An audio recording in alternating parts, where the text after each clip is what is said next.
Do you guys remember this back on May 8th when the former US attorney Ed Martin was standing outside giving an interview to Newsmax when suddenly an unhinged liberal female decided to spit on Ed Martin.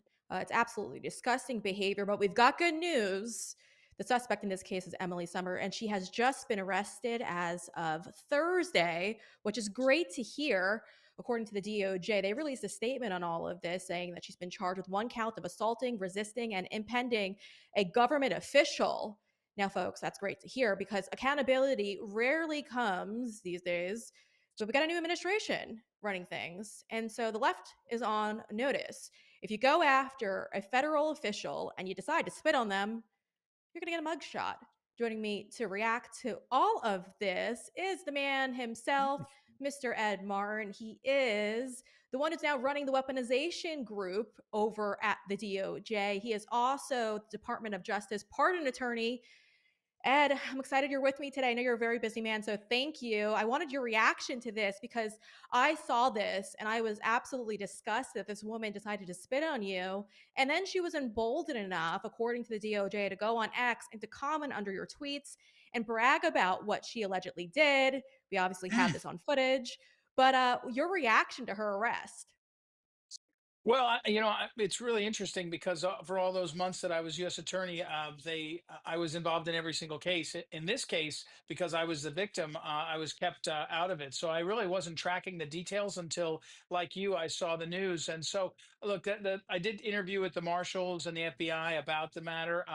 I will say that we had a policy in our office. We're very strict on this, whether it was a cop, whether it was a government employee, our prosecutors, even the judge, Chief Judge Boasberg, had his family threatened. We said when anyone was even threatening a public official, government officials, we were going to move quickly to handle it and to make sure that if in fact there was an incident, we would prosecute it to the fullest degree. We would not, stop short. We wouldn't say, oh.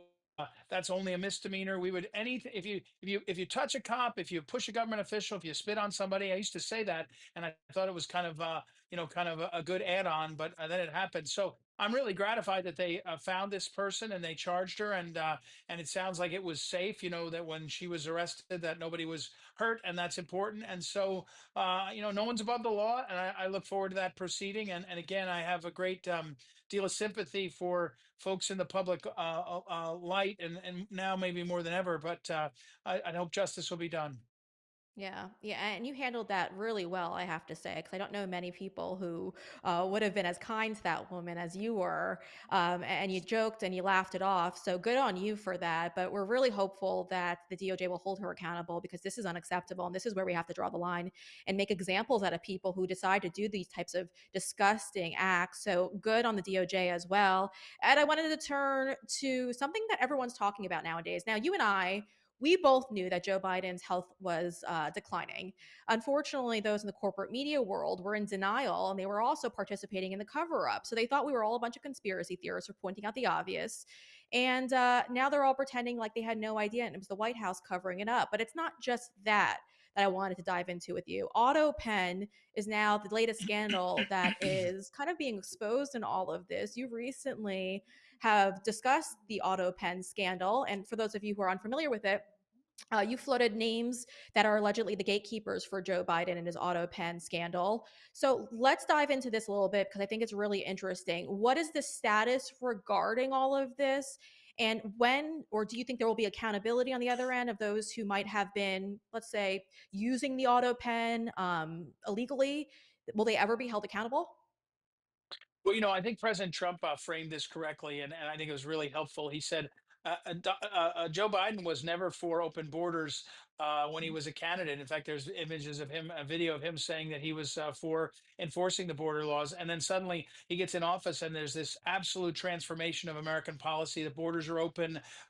Basically, the whole entire migrant framework was changed to allow people to get in and bum rush the country. So something changed, and when something changes, then as a prosecutor and investigator, you have to take a look. And in this case, we know we have a president who has now, the Democrats are saying that he was cognitively impaired. They're coming out of the woodwork to say that they saw it and they knew, but someone else covered it up and all. And that draws into contrast. And the question is, not just who was in charge, which is a political question. Who is in charge is a political question. And frankly, who was the president using an auto pen? Auto pens are allowed. They're legal. It just has to be done correctly. And the correctly part is there has to be a competent, a mentally competent person who says, "Okay, use my signature." And then there has to be a process. And you alluded to, what the process we have to find out, and that will be in the records. Presidential records, which are at the National Archive, will reveal who was allowed to use the auto pen, what the structure was. And then you have to go back and say, was this an auto pen? And I've seen some of the research about it. Lots of the pardons look like they were auto pen. And then the question becomes, was it authorized? Was it appropriate? And look, I have some. I started just a week into my time as U.S. Attorney asking questions about the competence of Joe Biden and the question of pardons, because I think that's a real question also in general, not even about the auto pen. And so we need to get to the bottom of it. It's a scandal that's we've never seen anything like it, because it would mean that there was effectively a coup on this country by people who were in charge or were running things. And that's this is beyond just a legal question. It's a constitutional crisis of Joe Biden and Jill Biden's doing. Yeah, and there was an individual too who was in federal custody who was actually granted clemency and sent back to China. And this individual was convicted on having thousands of child pornographic images on his devices. And the Biden regime just handed this person over to the CCP and gave him back. And at the time, he was a student, which are all the markers of potentially a Chinese spy. And nobody covered it. I mean, the media looked way past it. I think I was the only journalist who actually was talking about it when I saw it appear on the White House's website. And it was completely jarring. And you have to wonder, why would anybody, any president who has any type of self respect, want to put his name on something like that? And this would all make sense. So we look forward to seeing what uncovers that. But I also wanted to ask you about Governor Gretchen Whitmer. Governor Gretchen Whitmer, and this is something that I'm still on because I think this is not only fascinating, but I want justice for the individuals who are currently sitting both in federal and state prison right now. And I wanted to see, since you're the one who's handling the weaponization investigations and all of this, there are two individuals currently being held in federal custody, Adam Fox and Barry Koff Jr. They are both right now, like I said, sitting in federal custody. They lost their appeals recently. And the only reason why I wanted to kind of pick your brain on this is because, there's been incredible journalists like Christina Urso who has come forward and did the digging into all of this. And they found the FBI actually played a greater role than these individuals here on your screen in plotting the kidnapping of Governor Gretchen Whitmer, and that they had a massive role in all of this, and that these individuals possibly wouldn't have even come up with this plot if they were acting independently. Are you guys currently looking into this case and possibly pardoning these two individuals? Well, thank you, Brianna, and thanks for being on this in the past as well as now. I think that the question of Michigan and what went on with this Fednapping question is one that it falls into two categories. One, I agree with you. There's a weaponization of government. Very very suspect. The timing, how it was rolled out, what exactly went on, and we need to get to the bottom of that. And yes, that's in my weaponization working group as a topic, something that we're looking at, and I'll be looking at closely. But on the pardon front, we can't leave these guys behind. In my opinion, these are victims just like January 6th, and so we are processing that. And I have complete confidence that we're going to get a hard look at it, and the president will want to know the facts about it, want to see the relationship. Look, at this point, the FBI was so unworthy of our trust. They were so dishonorable during those years, the Biden years. And that it was so bad. There's very little that I will take at face value from the FBI. I'm sorry for the good men and women that may be there. I don't know. I just know that I can't trust them, and I can't trust them when it comes to their treatment, the FBI's treatment of whistleblowers. They did terrible things to whistleblowers, and now people want to say, "Oh, the whistleblowers were this and that and the other thing." I don't trust anything that I hear, except when you say they were under the Biden administration and it was the FBI. I don't trust it. And so that in particular with the Michigan situation is something that has to be remedied. And I believe it will. I wish it was faster, Brianna. I wish it had already been happened, but I've been on the job as a pardon attorney for about 5 days. So I'll get on it as quick as I can. I promise. Well, I appreciate that. And I also appreciate you bringing up the whistleblowers because, Steve Friend, Garrett O'Boyle, those are two men who I am trying to fight Yep, for and bring back into the agencies because these are I great know. men. And They are. the people I'm talking to are telling me that there's been false information handed throughout the FBI about these men, and they're trying their very best to go after their character. And I know that Dan Bongino and Kash Patel, obviously the director and the deputy director, are friends and they're allies as well. So I do have faith that they will make things right on that front. These two men need to be brought back. These are the type of people who could help you purge the corruption from these agencies, and so they should be at the forefront of all of this. And Yeah, so I look, think it's crazy. I met about this. I met on this yesterday. I one of my day three of my day four of my job. I met yesterday on this topic of the whistleblowers, and we're going to fix it. And we're going to fix it because these guys are patriots, and I can tell you that you mentioned Dan and Cash, that they're on our side. I mean, there's things working through, and I guess I'll just say this.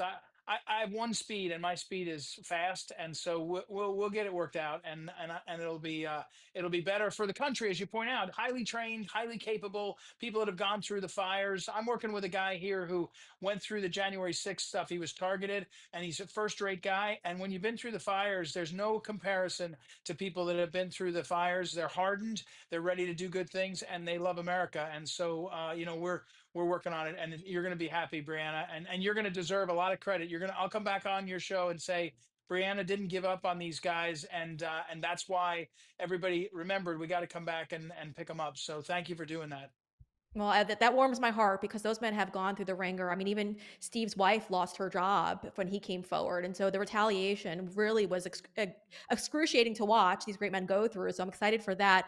Before you go, because I got to give you kudos, this is a big one. I'm from the state of New York, and I wasn't very happy with Andrew Cuomo when he was governor. But under the previous administration, there was a congressional criminal referral that was made, and oddly enough, the previous administration completely ignored it. But according to the New York Times, it looks like when you were running the DC office, that this might have launched an investigation. Is there anything you could share with us about that? I know it's an ongoing investigation, so you're limited and you're not there anymore. Yeah, But is there any truth to this yeah. article?